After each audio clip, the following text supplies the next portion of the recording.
Maraming salamat po. Magandang gabi po, Rizal. Magandang gabi, Antipolo.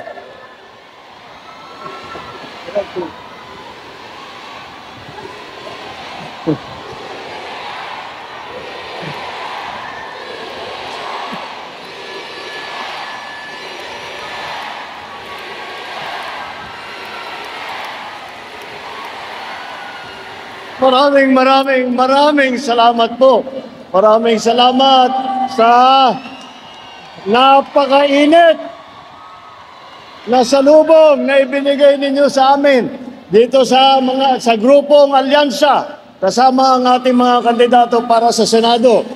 Maraming salamat. Akala ko pagkatapos ng halalan noong 2022 ay hindi na natin maririnig yung sigaw na BBM, pero dito sa Antipolo, dito sa Rizal, hindi nyo po nakakalimutan. Maraming salamat naman po.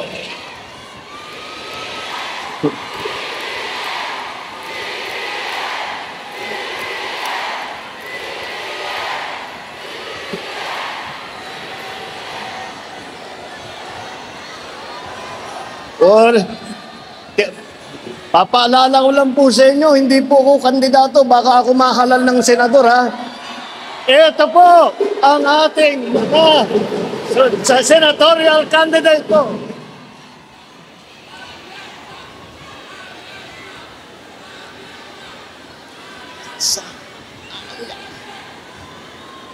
Maraming salamat po. At nakarating po kayo dito sa ating counting programa para po ay mapakilala at maipagmalaki po namin ang aming kandidato para sa Senado.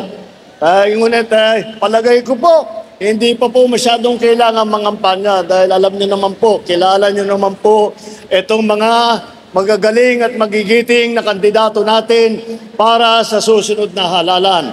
At ako po ay napakadali pa para sa akin na mangampanya para sa ating mga kandidato dahil kilalang-kilala naman kung kikilatisin po natin, isa-isa yan. Lahat po yan starring, ika nga, kumbaga sa sine. Lahat po starring, hindi lang po yung ating mga superstar na mga artista, kung hindi lahat po ng kandidato para sa senador. Ngayon, itong mga magagaling na grupo na ito, pinagsama-sama po natin. Lahat po ng pinakamagaling at pinakamabuti at pinakamasipag na mga nagsiservisyo publiko sa lahat ng larangan ng politika ay nandito po sila. Kaya ako po ay napakapalad dahil naging madali po ang aking trabaho na maikampanya ang ating mga kandidato. Dahil po, napalad din ako dahil iniisip ko po kapag nahalal po lahat itong kandidato ng alyansa ay napakapalad ko bilang Pangulo na sila po ay aking kasama, sila po ay aking kabalikat sa dami ng ating gagawin. Nakita nyo naman po yung video. Lahat ng malalaking programa, hindi lamang para sa Rizal, kundi hanggang sa buong Calabarzon po, ay kasama po yan. Para matapos po natin yung mahalagang programang yan, kailangan ko ang tulong ng ating mga senador. Kaya po, dandyan, kailangan ko po sila dapat mahalal talaga sa Senado. Madali naman po nga makita kung bakit dapat sila ay ilalagay natin sa Senado. Ang katotohanan, marami po sa kanila ay naging senador na. Naging senador na si Senator Cayetano. Naging senator na si Senator Lacson. Senator na si Senator Lapid. Senator Pacquiao. Senator Revilla. Si Senator Soto at saka si Senator Tolentino. Dagdag pa doon, si Senator Tito Soto, hindi lamang senador, naging Senate President pa. At napakagaling na Senate President dahil masasabi ko po yun Dahil ako, nung senador po ako, siya po ang aming Senate President. At nakikita po naman natin na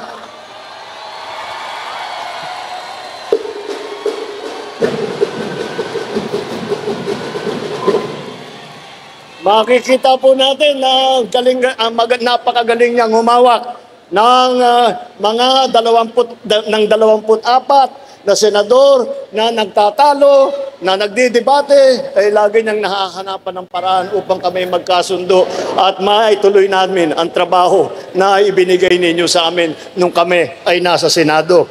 Kaya po, wala na pong sanay na po sila gumawa ng batas. Alam na po nila ang patakbo sa Senado. Kalahati naman po ng ating slate dito ay dumaan na po sa mababang kapulungan sa House of Representatives. Naging congressman po.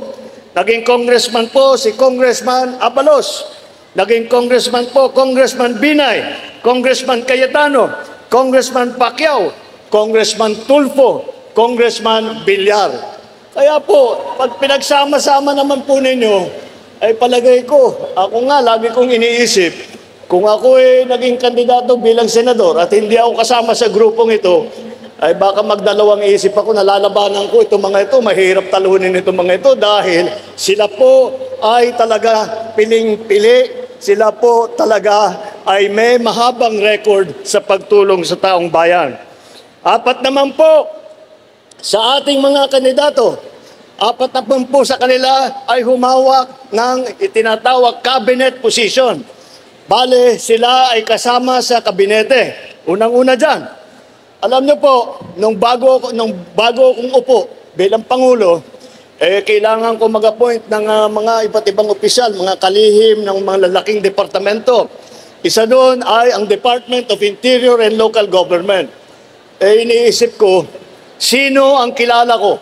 Kaninong pangalan ang naririnig ko kapag pinag-uusapan ang mga issue tungkol sa local government?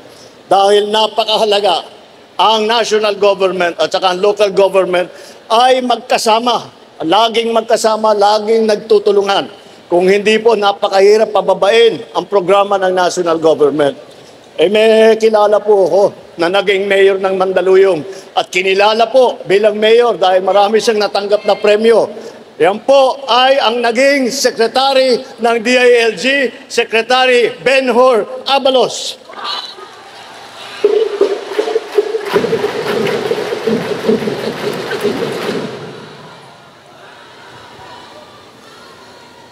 Si Senator Tolentino naman, si Tol, siya po ay, bago po siya naging senador, siya ay nasa MMDA, Metro Manila Development Authority po. Napakahirap na problema, napakahirap na trabaho po yan. Dahil siya, lahat po ng proyekto ng MMDA, nakasakop po lahat ng bayan, lahat ng lungsod ng Metro Manila. Kaya kailangan niya i-coordinate lahat po yan. Ngunit, kayang-kaya niyang ginawa. At nakita naman natin maraming pagbabago ang nangyari nung siya ay namumuno ng MMDA, si Senator Tolentino.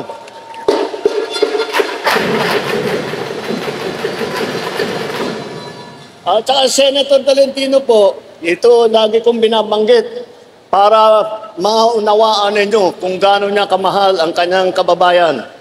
Si Senator Tolentino po, nung panahon, pagkatapos lamang ng Yolanda, andun po kami sa Tacloban. Sa Leyte, umiikot po kami hanggang Samar. Talagang nagmamakaawa po kami sa national government noon na magpadala ng tulong, magpadala ng relief good, magpadala ng mga heavy equipment para maisaayos namin, mahukay na namin, baka sakaling may survivor pa.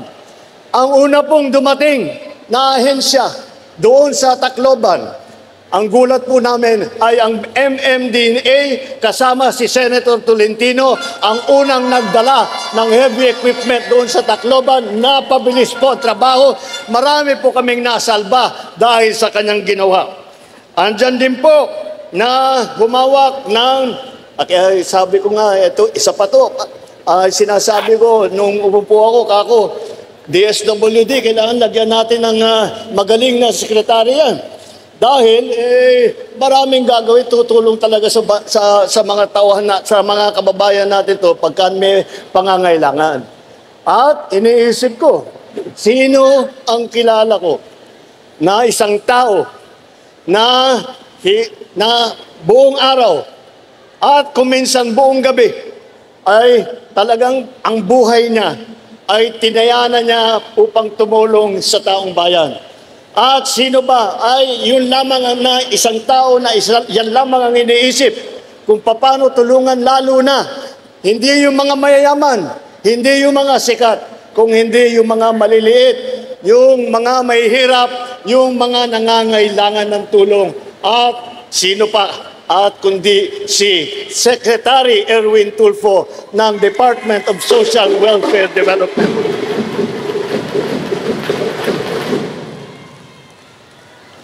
Kasama din po dyan si Senator Ping Lacson. Si Senator Ping Lacson po ay naging Presidential Assistant for Rehabilitation and Recovery. Yung ahensya po niya ang namamahala para sa pagpaayos ng Region 8 dahil ng pagkatama ng bagyong Yolanda. At dinala po niya lahat ng kanyang galing, lahat ng kanyang kakayahan upang magpatayo ng bahay, upang maglagay ng mga water system, upang ayusin ang mga nasira para tulungan ang mga nasalanta, para matulungan ang mga biktima ng Yolanda. Yan po ay ang kanyang ginawa, kundi po sa kanya, hindi po nakarecover yung aming probinsya, hindi po nakarecover ang mga komunidad sa region. Mataas ang approval rating ng pulis sa buong Pilipinas. Kaya naman po ay makikita po natin, leader po yan. Talagang marunong humawak ng tao, marunong gumawa ng trabaho. At masalimuot po yung trabaho. At masalimuot po yung ang trabaho ng Chief PNP. At isipin ninyo, libo-libo ang kanyang kapulisan ay nahawakan niya ng mabuti at marami pong natulungan ng kababayan natin. Alam nila po ang trabaho ng gobyerno. Alam po nila kung ano ang pangangailangan ng taong bayan.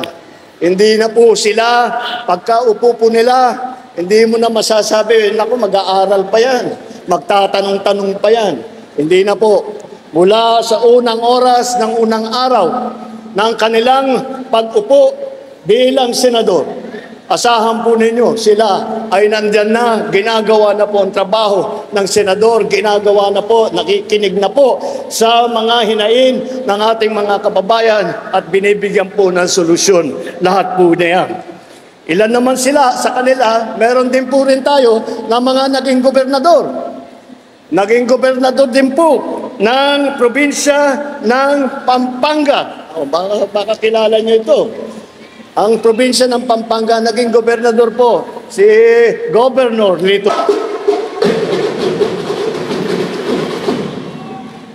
May isa pa po na naging gobernador po ng isang malaking lalawigan. At baka alam nyo po kung sino sa ating mga kandidato ay dati ay naging gobernador ng lalawigan ng Cavite. O, palamukang alam ninyo.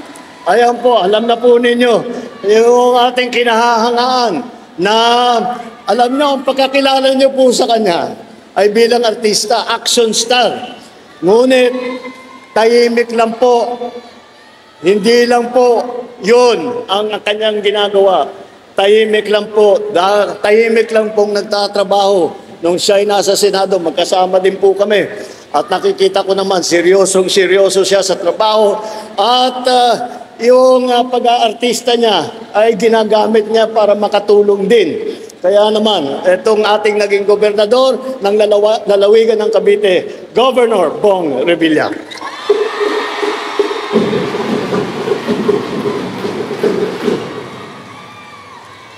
O, meron na tayong gobernador. Meron din tayo city mayor na kasama rito sa line-up ng alyansa para sa Senado. Ang naging city mayor po, nabanggit ko na po, si Mayor Benhur Abalos po ng Mandaluyong.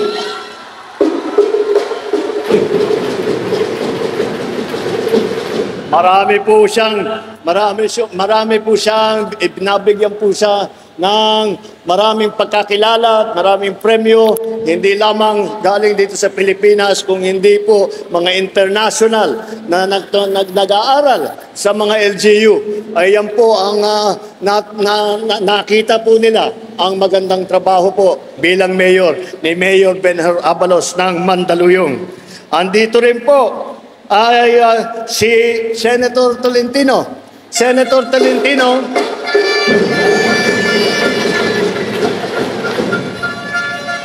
si Senator Tolentino, baka hindi nyo rin alam. Dahil alam nyo kung minsan, sinasabi ko, sa ating putol, ay sinasabi ko sa kanya, dapat, pagmalaki mo yung mga ginagawa mo, ibalita mo sa tao. Ay napakatahimik po. Kaya siguro hindi nyo alam. Siya din po ay naging mayor ng lungsod ng Tagaytay. Di mayor, kaya kabisado niyo po ang LGU. At baka alam nyo na rin ito. Alin sa lahat ng lungsod ng Pilipinas ang pinakamayaman? Alam nila, Makati. At sino ang mayor ng Makati? Yan po, andyan po ang ating kaibigan, si Mayor Abby Binay.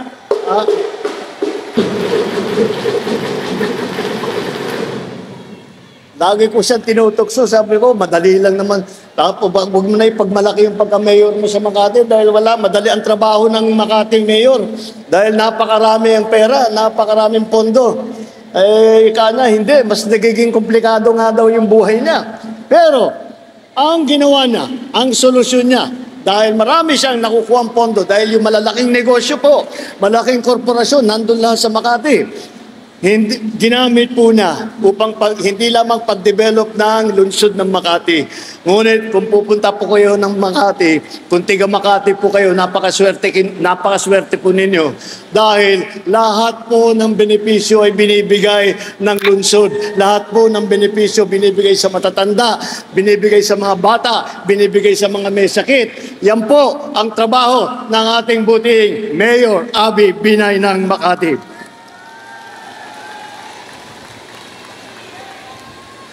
At di po natin kinakalimutan ang boses ng ating kababaihan. Andito po, nagagandahan po yung tatlo naming kandidato rito.